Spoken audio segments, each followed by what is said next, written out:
وَاذْكُرُوا اللَّهَ كَثِيرًا لَعَلَّكُمْ تُفْلِحُونَ سے کامیابی ملتی ہے۔ اور کامیابی یہ نہیں کہ صرف سلوک میں کامیابی ملتی ہے، سلوک تو طے ہوتا ہی ہے۔ زیادہ ذکر کرنے سے سلوک طے ہوتا ہے، اللہ تعالیٰ کا قرب ملتا ہے، لیکن اس کے ساتھ ساتھ زیادہ ذکر کرنے سے دوسرے کاموں میں بھی کامیابی ملتی ہے۔ اگر آپ جہاد میں ذکر زیادہ کریں گے تو جہاد میں کامیابی، دعوت میں ذکر زیادہ کریں گے تو دعوت میں کامیابی، کاروبار میں ذکر زیادہ کریں گے تو کاروبار میں کامیابی، اسی طرح تدریس میں، وعظ میں، خطابت میں یاد الہی زیادہ ہوگی تو اس میں کامیابی۔ وجہ اس کی یہ ہے کہ اللہ تعالیٰ نے اپنی یاد کو پوری کائنات کی روح بنا دیا۔ حدیث مبارکہ میں آتا ہے کہ اللہ تعالیٰ نے اس کائنات کو اپنے نام سے پیدا کیا، یعنی اس کا جو آغاز ہوا اللہ کے نام سے ہوا، اور اس کا جو اختتام ہوگا وہ بھی اللہ کے نام پر ہوگا۔ جب تک کوئی ایک بندہ بھی اخلاص کے ساتھ اللہ اللہ کرنے والا موجود ہوگا، اس وقت تک قیامت قائم نہیں آئے۔ اور حدیث مبارکہ میں ملتا ہے کہ آخری زمانے میں جب اللہ اللہ کرنے والے کم ہو جائیں گے اور قیامت قریب ہو جائے گی، تو اس وقت اگر کوئی ایک بندہ اخلاص کے ساتھ ایک دفعہ کہہ دے گا اللہ اللہ، اللہ تعالیٰ اس کی برکت سے 40 سال قیامت کو مؤخر کر دیں گے۔ تو پوری کائنات کی روح اللہ کی یاد، اللہ کا ذکر۔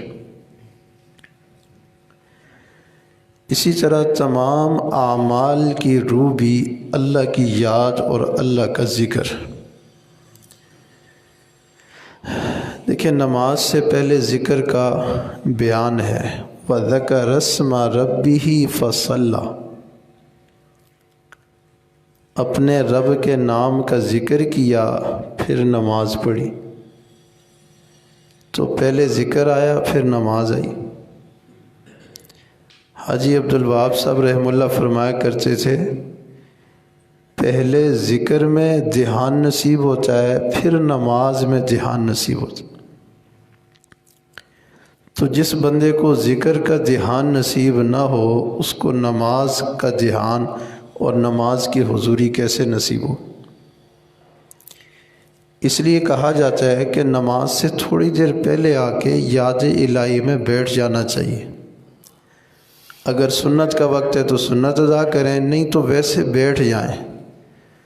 اس چند گھڑی اللہ کی یاد میں بیٹھنے کی برکت سے انشاءاللہ نماز میں حضوری نصیب رہے گی، خشوع خضوع نصیب رہے گا۔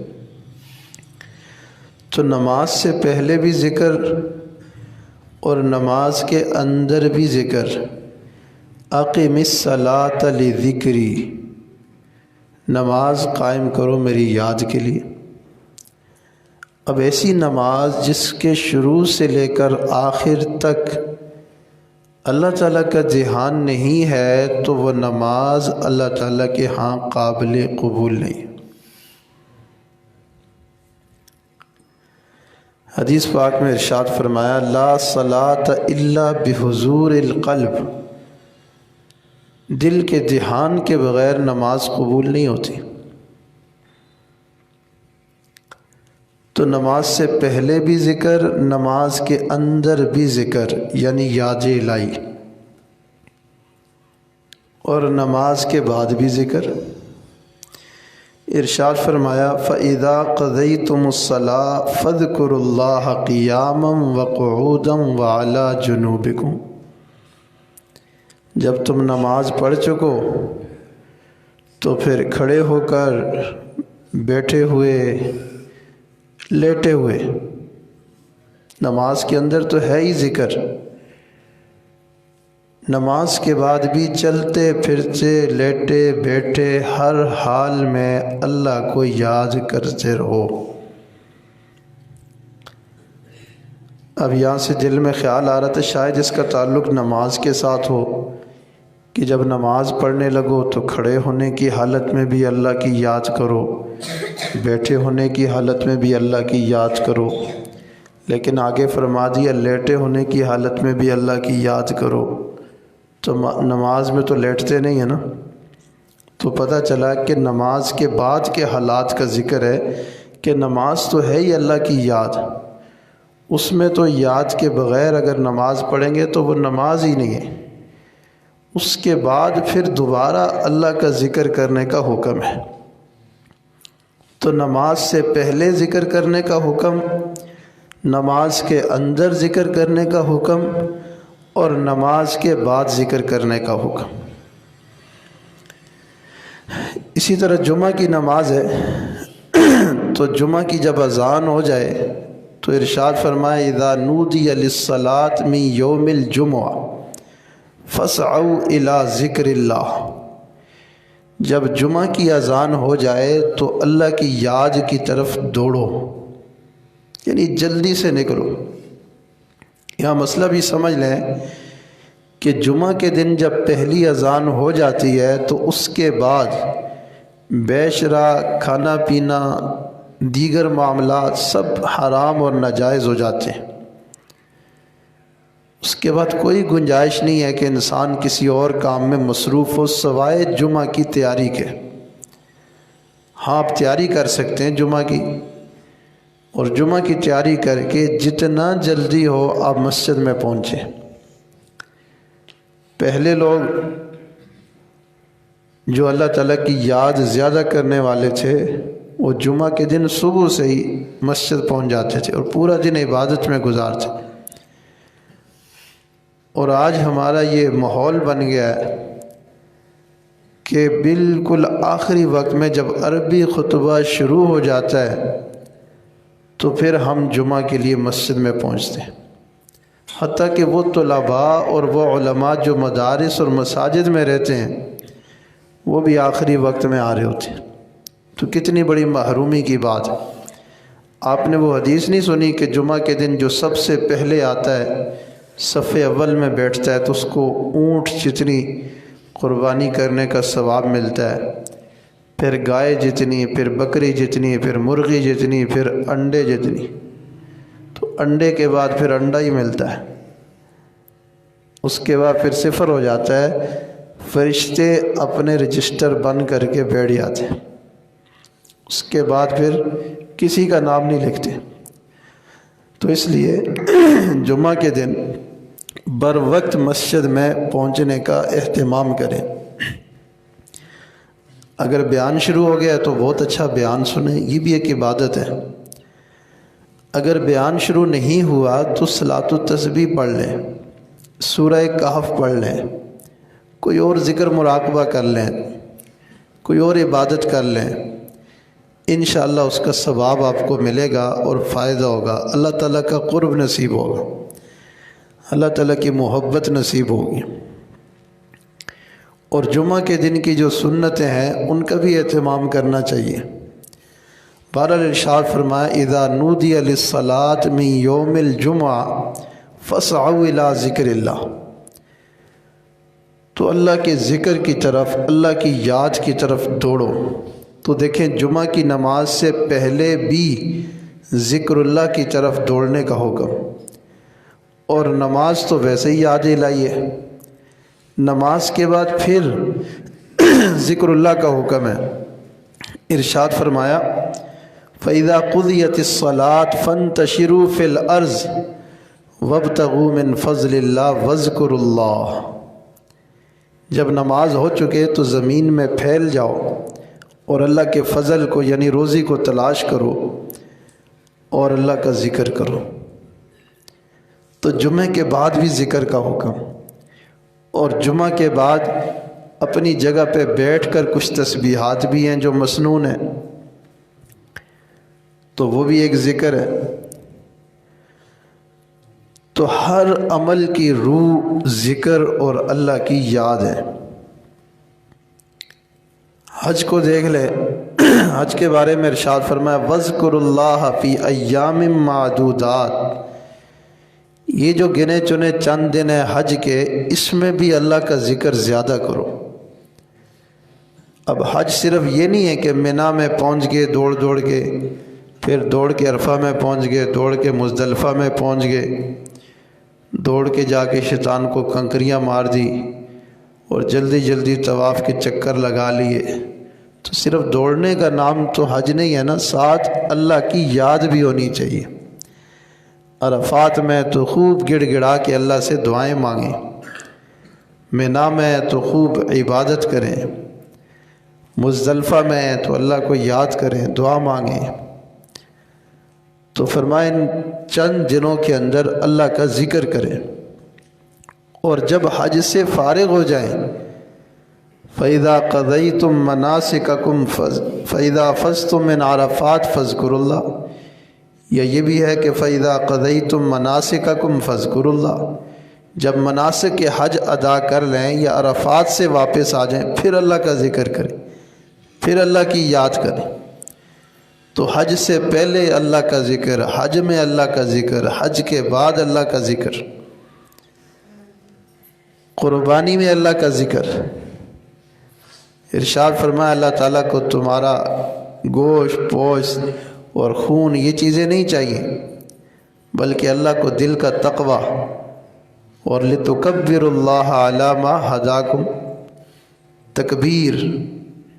اب قربانی کے دنوں میں تکبیر تشریق، اللہ اکبر اللہ اکبر لا الہ الا اللہ واللہ اکبر۔ اللہ تعالیٰ یہ اپنی یاد چاہتے ہیں، اپنا دھیان چاہتے ہیں اور اخلاص نیت چاہتے ہیں۔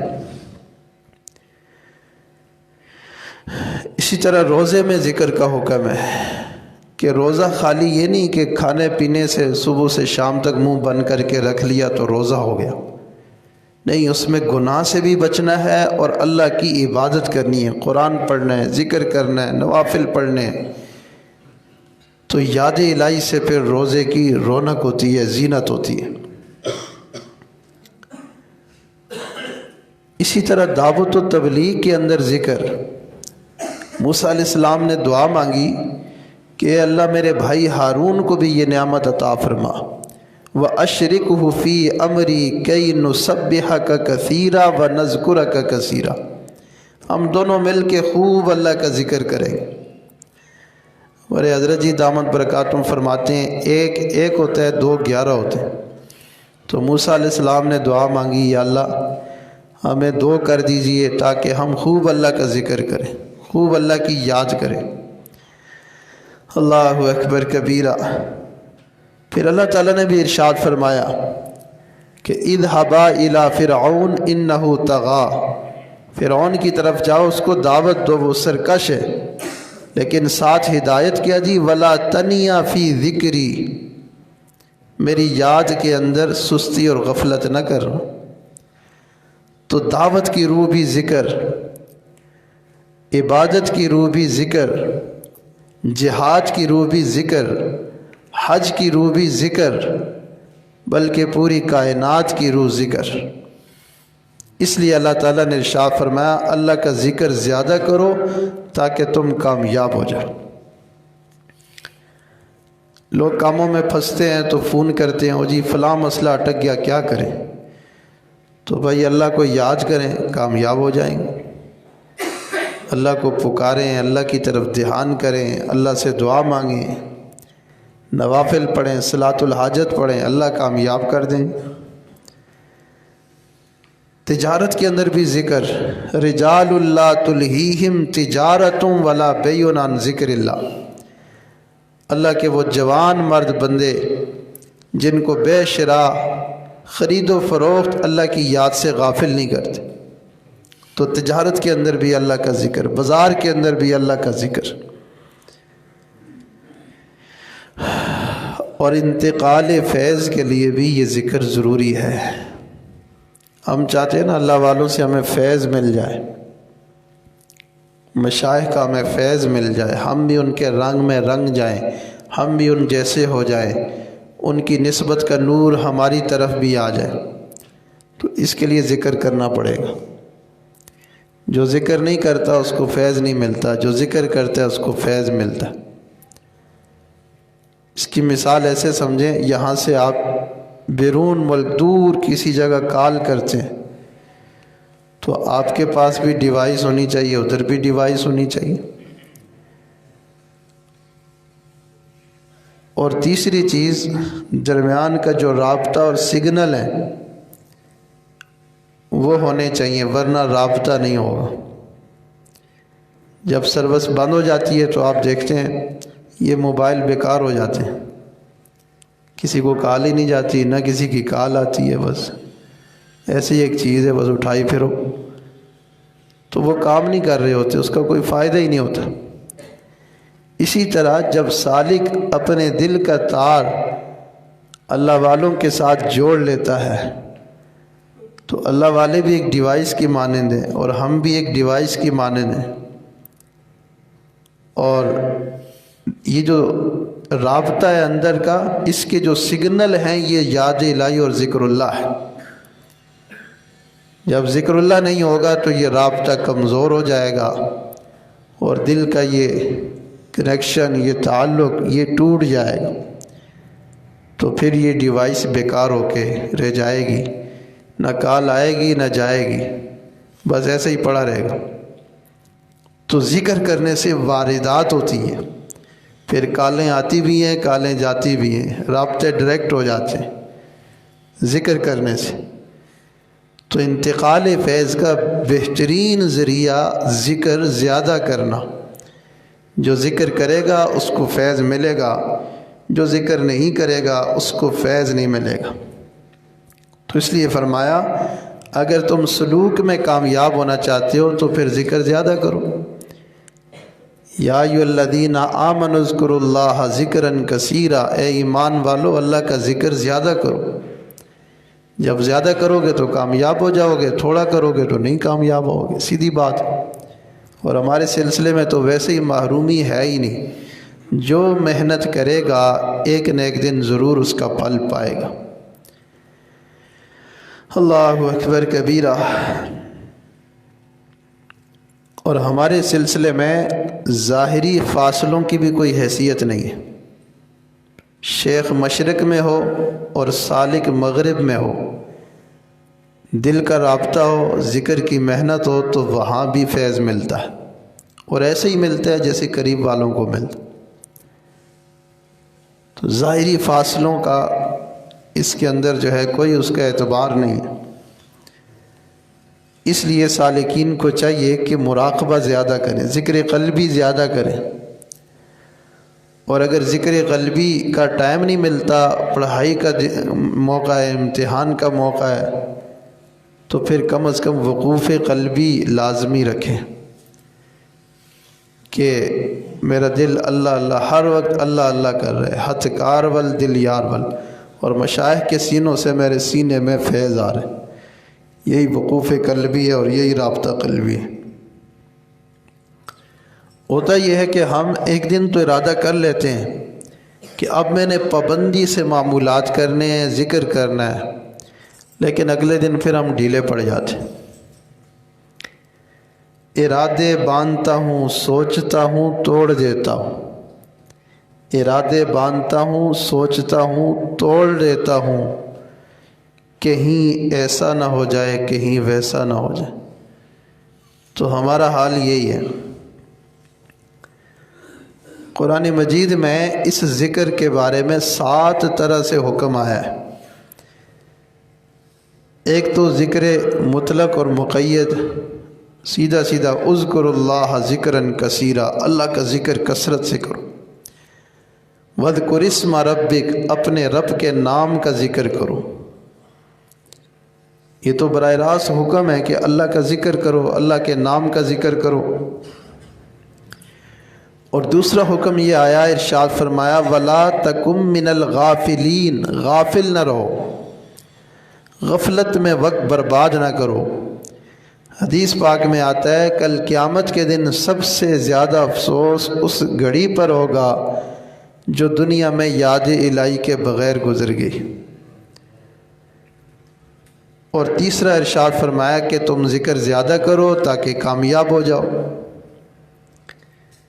اور چوتھا ارشاد فرمایا ان المسلمین والمسلمات والمؤمنین والمؤمنات والقانتین والقانتات والصادقین والصادقات، سارے القابات ذکر کر کے آخر میں فرمایا والذاکرین اللہ کثیرا والذاکرات اعد اللہ لہم مغفرہ واجرا عظیما، کہ یہ ذکر کرنے والے، ایمان والے اور صدق والے، خشوع والے، صبر والے، ان کے لیے اللہ تعالیٰ نے مغفرت اور اجر عظیم تیار کر رکھا۔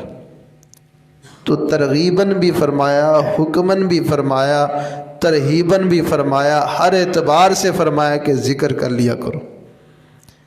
تو پھر ہمیں کر لینا چاہیے، ذکر کا اہتمام کر لینا چاہیے۔ جب اللہ تعالیٰ اتنے انداز سے فرما رہے ہیں، پیار سے بھی فرما رہے ہیں، حکماً بھی فرما رہے ہیں، ترغیب بھی دے رہے ہیں، تو اس حکم کو زندہ کر لینا چاہیے۔ کیا خیال ہے؟ پابندی سے ذکر کر لینا چاہیے۔ اور یہ بھی ارشاد فرمایا لا تلہکم اموالکم ولا اولادکم عن ذکر اللہ، تمہارے مال اور تمہاری اولاد تمہیں یاد الہی سے غافل نہ کر دے، ہلاک نہ کر دے۔ اکثر دنیا داری، دنیا کی فکر، دنیا کی محنت، دنیا کمانا، یہ انسان کو یاد الہی سے غافل کر دیتا ہے۔ اور کئی مرتبہ اولاد بھی انسان کو یاد الہی سے غافل کر دیتی ہے۔ تو اللہ تعالیٰ نے دونوں کا حکم دے دیا کہ مال بھی اور اولاد بھی یہ تمہیں یاد الہی سے غافل نہ کرے۔ اور پھر ارشاد فرمایا وَلَذِكْرُ اللَّهِ أَكْبَرُ، ہر جمعہ کے خطبہ میں اکثر مسجدوں میں یہی خطبہ پڑھا جاتا ہے وَلَذِكْرُ اللَّهِ تَعَالَى أَعْلَى وَأَوْلَى وَأَعَزُّ وَأَجَلُّ وَأَتَمُّ وَأَهَمُّ وَأَكْبَرُ سَوُّوا صُفُوفَكُمْ۔ کیا مطلب ہے اس کا؟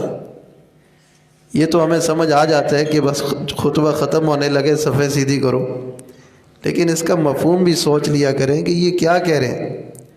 تو یہ کہہ رہے ہیں اللہ کا ذکر، اللہ کی یاد سب سے اعلیٰ ہے، اکبر ہے، افضل ہے، اعز ہے، اجل ہے۔ اللہ کی یاد سے بڑھ کر کوئی چیز نہیں۔ اللہ اکبر کبیرہ۔ تمام اعمال صالحہ کے اختتام پر بھی ذکر اور ابتدا اور آغاز میں بھی ذکر۔ حدیث پاک میں ارشاد فرمایا جس کام کو اللہ کے نام سے شروع نہ کیا جائے ادھورا رہتا ہے، اور جس کام کا اختتام اللہ کے نام، اللہ کی یاد کے ساتھ نہ ہو وہ بھی ادھورا ہے۔ تو اختتام بھی اللہ کے نام کے ساتھ اور آغاز بھی اللہ کے نام کے ساتھ۔ شیطان جو ہے نا ہمارے دل میں وسوسے ڈالتا ہے اور ہمیں ذکر سے دور کر دیتا ہے۔ پتہ ہے شیطان کیا کہتا ہے؟ شیطان کہتا ہے تمہارا دل تو ذکر کی طرف متوجہ ہو نہیں رہا، تو تمہارا ذکر کرنے کا، بیٹھنے کا کیا فائدہ ہے؟ کہتا ہے نا اس طرح، تمہارا دل تو چاہ نہیں رہا۔ تو یہ یاد الہی کی بے ادبی ہے۔ جیسے قرآن کی تلاوت ہے، تو قرآن لے کے بیٹھتے ہیں تو مشکل سے تھوڑا سا پڑھتے ہیں کئی لوگ، تو شیطان کہتا ہے تمہارا دل تو چاہ نہیں رہا، تو اس طرح بے دلی سے پڑھنے کا کیا فائدہ ہے، چھوڑ دو۔ اب کئی لوگ ہوتے ہیں وہ شیطان کو کہتے ہیں ہاں یار تمہارا مشورہ تو ٹھیک ہے، بات تو تم نے صحیح کی ہے، مجھے چھوڑ دینا چاہیے، اس کا کیا فائدہ، دل چاہ نہیں رہا۔ تو یہ بندہ اعلیٰ درجے کا احمق ہے، بے وقوف ہے، اس کو شیطان کی چال کا پتہ نہیں۔ اور بعض سمجھدار ہوتے ہیں وہ کہتے ہیں ہاں بہت زبردست تم نے میری اصلاح کی اور اچھی توجہ دلائی، اب میں دل سے پڑھوں گا۔ پہلے تو میرا دل نہیں چاہ رہا تھا، توجہ نہیں تھی، صرف زبان سے پڑھ رہا تھا اور صرف اپنے آپ کو مجبور کر کے بیٹھا ہوا تھا، اب میں اخلاص اور محبت کے ساتھ اللہ کا کلام پڑھوں گا، اللہ کا ذکر کروں۔ تو یہ جو جواب ہے نا، یہ شیطان کے لیے زہر لگا ہوا تیر ثابت ہوتا ہے، اس کی ساری محنت ضائع ہو جاتی ہے۔ اور بعض ایسے بھی ہوتے ہیں، وہ کہتے ہیں چلو کوئی بات نہیں، اگر دل متوجہ نہیں بھی ہو رہا، بیٹھا تو ہوں نا، تو بیٹھے رہنے پر بھی اللہ تعالیٰ اجر و ثواب عطا فرماتے ہیں۔ توجہ والا ذکر نہ صحیح، بے توجہی والا ذکر ہی صحیح۔ جیسے مشائخ نے لکھا ہے کہ جتنا بھی انسان غفلت کے ساتھ اللہ اللہ کرے گا، وہ اللہ اللہ کرنا بھی اس کے دل پر ضرور اثر کرے گا۔ جتنا مرضی غفلت میں ہو، لیکن اللہ اللہ کر لے، تسبیح پہ کر لے، دل سے کر لے، وہ اللہ اللہ اس کے دل پر ضرور اثر کرے۔ اللہ اکبر کبیرہ۔ اور پھر جیسے ہم مراقبے میں بیٹھتے ہیں، بعض دفعہ دھیان جمتا ہے، بعض دفعہ نہیں جمتا۔ تو حضرت جی دامت برکاتہم نے لکھا ہے کہ اگر دھیان جمے، مزہ آئے، تو ایک اجر ملتا ہے، دھیان نہ جمے، مزہ نہ آئے، پھر بھی بیٹھے رہیں تو دوہرا اجر ملتا ہے، چونکہ یہ بندہ مجاہدہ کر کے بیٹھا ہوا ہے، دل نہیں چاہ رہا پھر بھی بیٹھا ہوا ہے، اپنے آپ کو مجبور کر کے بیٹھا ہوا ہے، اس لیے اس کو دوہرا اجر ملے گا۔ اور قرآن مجید میں ارشاد فرمایا، تسبح لہ السماوات السبع والارض ومن فیہن، ساتوں آسمان، ساتوں زمینیں اور ان کے اندر جو کچھ بھی ہے، سب اللہ کی تسبیح کرتے۔ ہم کریں یا نہ کریں، اللہ کی تسبیح کرنے والی مخلوقات بہت ہیں۔ اگر ہم اللہ کی تسبیح کریں گے تو یہ ہمارے لیے فائدے کی چیز ہے، ہمارے لیے سعادت ہے، ورنہ اللہ کو یاد کرنے والی مخلوقات تو بہت ہیں۔ قرآن میں اللہ تعالیٰ نے ارشاد فرمایا، وَإِن مِّن شَيْءٍ إِلَّا يُسَبِّحُ بِحَمْدِهِ، ہر چیز اللہ کی تسبیح بیان کرتی ہے، وَلَٰكِن لَّا تَفْقَهُونَ تَسْبِيحَهُمْ، لیکن تم ان کی تسبیح کو نہیں سمجھتے۔ ہر ایک کی اپنی اپنی تسبیح ہے۔ اللہ اکبر کبیرہ۔ جمادات بھی اللہ کا ذکر کرتے ہیں۔ جمادات سمجھتے ہیں نا، پتھر وغیرہ جو بے جان چیزیں ہیں، وہ بھی اللہ کا ذکر کرتے ہیں، کیونکہ فرمایا وَإِن مِّن شَيْءٍ، کوئی چیز ایسی نہیں ہے جو اللہ کی یاد نہ کرتی ہو، بس ایک انسان ہے جو غفلت میں پڑ جاتا ہے، باقی ہر چیز اللہ کو یاد کرتی۔ وہ زبان حال سے اللہ کو یاد کرتے ہیں۔ خواجہ فضل علی قریشی رحمہ اللہ گٹلیوں پر ذکر کیا کرتے تھے، اتنا ذکر کرتے تھے، اتنا ذکر کرتے تھے کہ بعض گٹلیوں پر اللہ اللہ نقش ہو گیا تھا، ذکر کرنے سے اللہ اللہ گٹلیوں پر نقش ہو گیا۔ اور ایک دفعہ حضرت ذکر کرنے لگے تو ایک گٹلی تھوڑی کمزور سی تھی، ٹیڑھی سی، خراب سی، تو اس کو حضرت نے پیچھے کر دیا کہ یہ خراب سی ہے، اس کو سائڈ پہ لگاؤ۔ تو اس گٹلی نے زبان حال سے حضرت سے کلام کیا کہ حضرت اگرچہ میری شکل و صورت اچھی نہیں ہے، لیکن آپ مجھے اپنی ان گٹلیوں سے دور نہ کریں، آپ مجھے اپنے قرب سے جدا نہ کریں، مجھے یہیں رہنے دیں، میں بھی ذکر کرنا چاہتی ہوں۔ تو حضرت رو پڑے اور اس گٹلی کو چوما اور دوبارہ پھر گٹلیوں میں ڈال دیا۔ تو جمادات بھی اللہ کی یاد کرتے۔ خواجہ عبد المالک صدیقی رحمہ اللہ ذکر کر کر کے ایسی کیفیت کہ حاجت کے لیے جب جاتے کوئی ڈھیلا اٹھاتے تو اس میں سے اللہ اللہ محسوس ہوتا، پھر چھوڑ دیتے کہ یہ تو ذکر کر رہا ہے، اس کو میں کیسے استعمال کر سکتا ہوں۔ تو ڈھیلوں میں سے ان کو اللہ اللہ کی آواز سنائی دیتی، تسبیح کے دانوں میں سے اللہ اللہ کی آواز سنائی دیتی تھی۔ تو اللہ تعالیٰ کبھی کبھی اپنے بندوں پہ کھول دیتے۔ تو جمادات، نباتات، حیوانات، ہر چیز اللہ کی تسبیح کرتی ہے، اللہ کی یاد کرتی ہے۔ شیخ سعدی رحمہ اللہ کا واقعہ گلستان بستان میں لکھا ہے کہ اپنے دوستوں کے ساتھ ایک دفعہ سفر پہ نکلے تو پورا دن سفر کرتے رہے، رات دیر سے کسی جگہ پڑاؤ ڈالا، سارے ساتھی تھکے ہوئے تھے، اللہ اکبر، سب سو گئے اور شیخ سعدی رحمہ اللہ نے پانی کا ایک لوٹا لیا اور باہر صحرا میں نکل گئے، وہاں وضو بنایا اور ساری رات اللہ کی عبادت کرتے رہے۔ صبح کے بعد جب واپس آئے تو کسی ساتھی نے دیکھا کہ باہر سے آ رہے ہیں، آرام نہیں کیا۔ اس نے پوچھا آپ رات کو سوئے نہیں ہیں، تھکے ہوئے نہیں تھے، آرام نہیں کیا؟ تو شیخ سعدی رحمہ اللہ نے فرمایا تھکا ہوا تو میں بھی تھا، تو میرا ارادہ تھا کہ میں ذرا 2-4 نفل پڑھ کے سو جاتا ہوں، لیکن جب میں صحرا میں نکلا تو میں نے دیکھا کہ پہاڑ، چرند پرند، حیوانات، جمادات، ہر چیز اللہ کی یاد میں مست ہیں۔ تو میں نے کہا شیخ سعدی جب ہر چیز اللہ کی یاد میں مست ہے اور تو غفلت سے جا کے سو جائے گا تو پھر تجھ سے برا کوئی نہیں ہوگا۔ میں نے بھی ساری رات اللہ کی یاد میں گزار دی۔ وَإِن مِّن شَيْءٍ إِلَّا يُسَبِّحُ بِحَمْدِهِ وَلَٰكِن لَّا تَفْقَهُونَ تَسْبِيحَهُمْ۔ یہ ذکر کس لیے ہے؟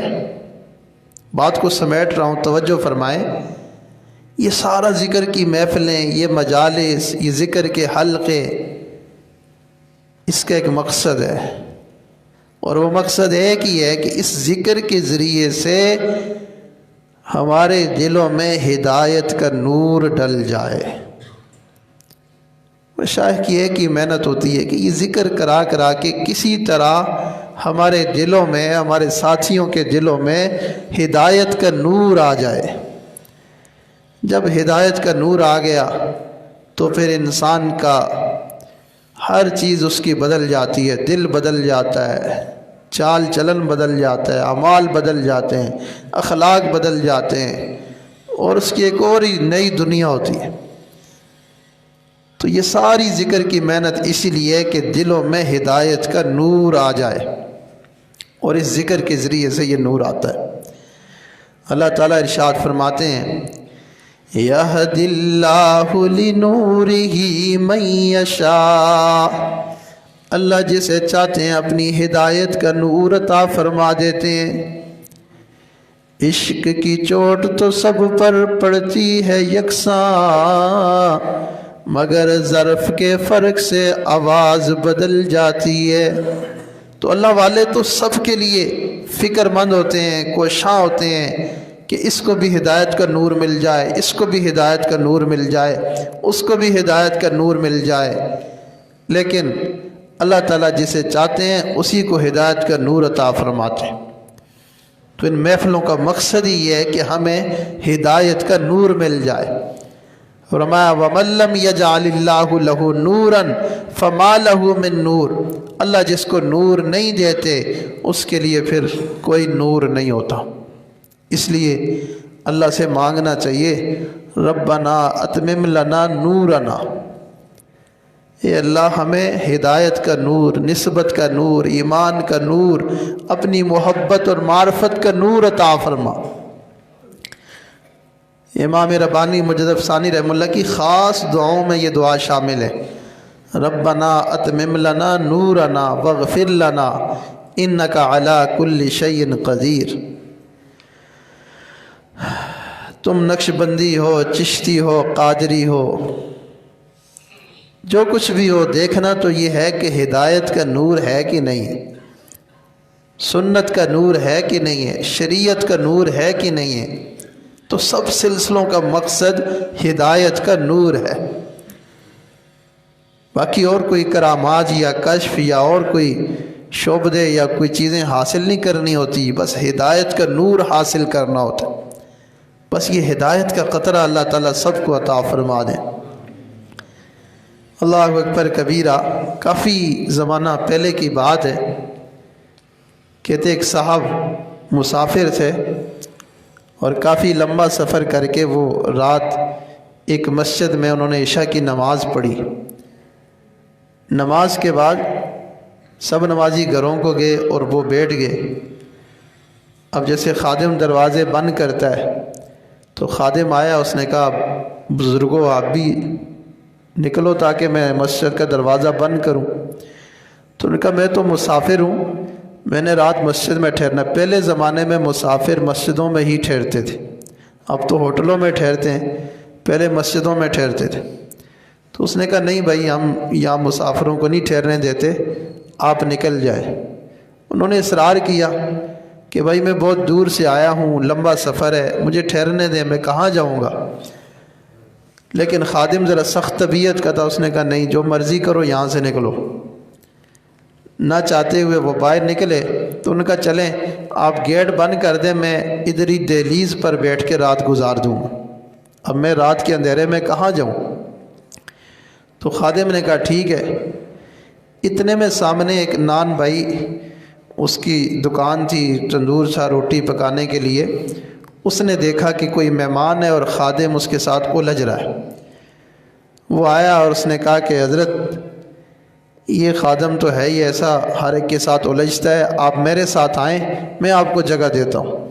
ہاتھ سے پکڑا اور اپنے دکان میں لے گیا، وہاں بستر لگایا اور ان کو وہاں ٹھہرایا۔ وہ دکان بند کر رہا تھا تو وہ چلا گیا، اس نے کہا میں صبح آؤں گا، آپ سے ملاقات ہوگی۔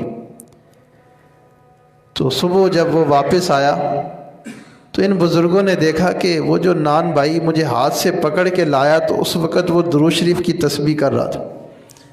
پھر جب میرا بستر لگا رہا تھا تو اس وقت وہ لا الہ الا اللہ کی تسبیح کر رہا تھا، اور جب صبح کو آیا تو استغفر اللہ کی تسبیح کر رہا تھا۔ تو بڑے حیران ہوئے کہ یہ بندہ ویسے تو روٹی پکانے والا تندوری ہے لیکن ذکر بہت زیادہ کرتا ہے۔ تو اس نے کہا ہاں الحمدللہ میں 18 سال سے روٹیاں پکاتا ہوں اور دن میں ہزاروں دفعہ یہ تسبیحات کر لیتا ہوں، کثرت سے ذکر کرتا ہوں، حلال کماتا ہوں، اللہ کی یاد کرتا ہوں۔ تو ان بزرگوں نے کہا جو بندہ اللہ کی یاد زیادہ کرتا ہے اس کے رابطے ڈائریکٹ ہو جاتے ہیں، تو بہت ساری عجیب و غریب چیزیں بھی وہ اپنی زندگی میں دیکھتا ہے، اس کی دعائیں قبول ہوتی ہیں۔ تم بھی کوئی واقعہ بتا دو، کوئی برکت بتا دو ذکر کی، ہمیں بھی شوق بڑھ جائے گا کہ ذکر زیادہ کرنا چاہیے۔ اس نے کہا اللہ نے اس ذکر کی برکت سے بہت کچھ عطا کیا، اور سب سے بڑی بات یہ کہ میری ہر دعا قبول ہوتی ہے اور ہر دعا قبول ہوئی ہے۔ ایک دعا باقی ہے، میں اللہ تعالیٰ سے یقین رکھتا ہوں کہ وہ دعا بھی قبول ہو جائے گی۔ پوچھا کہ وہ کیا دعا ہے؟ تو اس نان بھائی نے کہا وہ دعا یہ ہے کہ میں نے سنا ہے اس زمانے کے سب سے بڑے عالم اور سب سے بڑے ولی امام احمد بن حنبل رحمہ اللہ، تو میرے دل میں چاہت ہے کہ کاش ایک دفعہ ان سے ملاقات ہو جائے، ان کی زیارت ہو جائے۔ تو ان صاحب نے کہا کہ بھائی آپ کو مبارک ہو، آپ کی وہ آخری دعا بھی آج قبول ہو گئی، مجھے ہی امام احمد بن حنبل کہتے ہیں، مجھے ہی امام احمد بن حنبل کہتے ہیں۔ اللہ اکبر کبیرہ۔ تو امام احمد بن حنبل رحمہ اللہ کی عاجزی دیکھیے، جب خادم مسجد سے نکال رہا تھا، اگر اس وقت بتا دیتے میں امام احمد بن حنبل ہوں تو ساتھ شاید ساری بستی آ جاتی کہ آپ کو ہم مہمان بناتے ہیں۔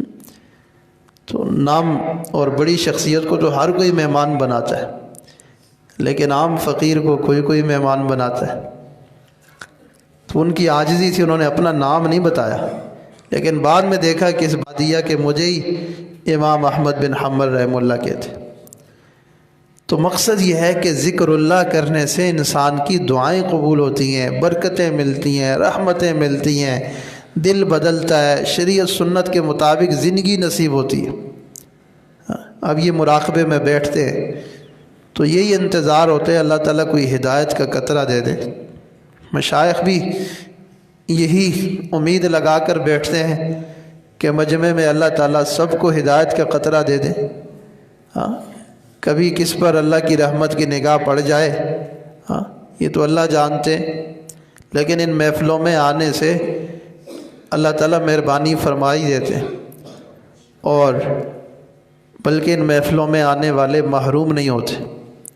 ہم رجال لا یشقى جلیس، پیچھے بڑی نسبتیں ہوتی ہیں، ہمیں نہ دیکھا کریں ہم کیا ہیں اور کیسے ہیں، بس جو نسبت ہمارے پاس ہوتی ہے اس کو دیکھ لیا کریں، وہ نسبت بہت بڑی ہے۔ اس نسبت کے پیچھے ہمارے حضرت جیسے مجدد الاثر ہیں، اور اس کے پیچھے جو ہے پیر غلام حبیب رحمہ اللہ جیسے مرشد عالم ہیں، اس سے آگے خواجہ عبد المالک صدیقی رحمہ اللہ جیسے جو ہے محبوب العلماء والصلحاء ہیں، اور سراج السالکین خواجہ فضل علی قریشی رحمہ اللہ ہے، اور اسی طرح عثمان دمانی رحمہ اللہ ہے، اور اسی طرح چلتے چلتے مرزا مظہر جانے جانا رحمہ اللہ ہے، امام ربانی مجدد الافسانی رحمہ اللہ، ایسی ایسی ہستیاں اور شخصیات اس نسبت کے پیچھے ہیں۔ تو ان کی نسبتوں کی لاج رکھتے ہوئے اللہ تعالیٰ اس نسبت سے قائم ہونے والی محفلوں پر بھی مہربانی فرماتے ہیں، اور ضرور ہدایت کا نور عطا فرماتے ہیں، بشرطے کہ طالب سچا ہو، سالک سچا ہو، اللہ تعالیٰ ضرور اس کے دل میں ہدایت کا قطرہ ڈالیں گے۔ تو اس امید اور توقع کے ساتھ، یقین کے ساتھ دل کے پیالے خالی کر کے، دل سے غیر کی محبت نکال کے، اور بالکل پیالے کو خالی کر کے اللہ کے سامنے بیٹھا کریں، مراقبہ کیا کریں، تو اللہ تعالیٰ مہربانی فرمائیں گے، دل کی دنیا کو اللہ تعالیٰ منور فرما دیں گے۔ دعا ہے جو کچھ کہا گیا سنا گیا اللہ تعالیٰ اپنی بارگاہ میں قبول فرمائے۔ وآخر دعوانا